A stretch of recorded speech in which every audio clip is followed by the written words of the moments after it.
कुछ दिन बाद मसीह यीशु के कफरनहूम नगर लौटने पर वहां ये समाचार फैल गया कि वो लौट आए हैं।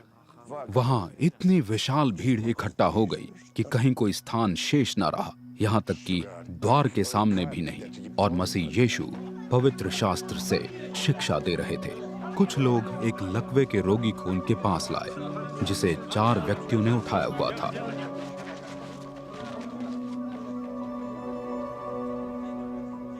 भीड़ के कारण वे मसीह यीशु के पास पहुंचने में असमर्थ थे, इसलिए उन्होंने जहां मसीह यीशु थे वहां की कच्ची छत को हटाकर वहां से उस रोगी को बिछौने सहित नीचे उतार दिया।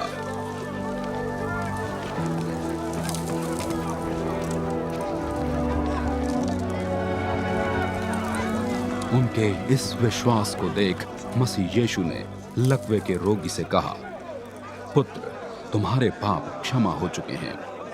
वहां मौजूद कुछ शास्त्री अपने मन में ये विचार करने लगे, ये व्यक्ति ऐसा क्यों कह रहा है? ये तो परमेश्वर की निंदा कर रहा है। परमेश्वर के अतिरिक्त कौन पापों को क्षमा कर सकता है? मसीह यीशु को अपनी आत्मा में उसी क्षण ये मालूम हो गया कि वे इस प्रकार सोच विचार कर रहे हैं। मसीह यीशु ने उन्हें ही संबोधित करते हुए प्रश्न किया, आप अपने मन में इस प्रकार सोच विचार क्यों कर रहे हैं? लकवे के रोगी से क्या कहना सरल है, तुम्हारे पाप क्षमा हुए या ये, उठो अपना बिछौना उठाकर चले जाओ? किंतु मेरे ऐसा कहने का मतलब ये है कि तुम्हें ये मालूम हो जाए कि पृथ्वी पर मनुष्य के पुत्र को पाप क्षमा का अधिकार है। तब मसीह यीशु ने लकवे के रोगी को आज्ञा दी, मैं तुमसे कहता हूँ, उठो अपना बिछौना समेटो और अपने घर चले जाओ।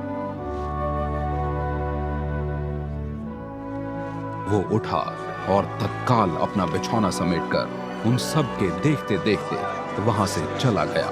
इस पर वे सभी चकित रह गए तथा परमेश्वर की वंदना करते हुए कहने लगे, ऐसा हमने कभी नहीं देखा।